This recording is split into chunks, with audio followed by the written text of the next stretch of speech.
ఉద్యోగులపై తప్పుడు ప్రచారమేలా? తప్పుడు వార్తలు రాస్తున్న పత్రికలపై చర్యలు తీసుకోండి.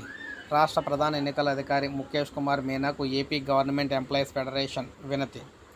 ఉద్యోగులను లక్ష్యంగా చేసుకుని వారిని తీవ్ర ఒత్తిడికి గురిచేస్తున్న కొన్ని పత్రికలు, కొన్ని పార్టీలపై చర్యలు తీసుకోవాలని Andhra Pradesh government employees federation chairman Venkatrama Reddy, అదేవిధంగా కార్యదర్శి హరవపాల్ ఒక రాష్ట్ర ప్రధాన ఎన్నికల అధికారిని అయితే కలిశారన్నమాట. వారికి వినతిపత్రం ఇచ్చారు.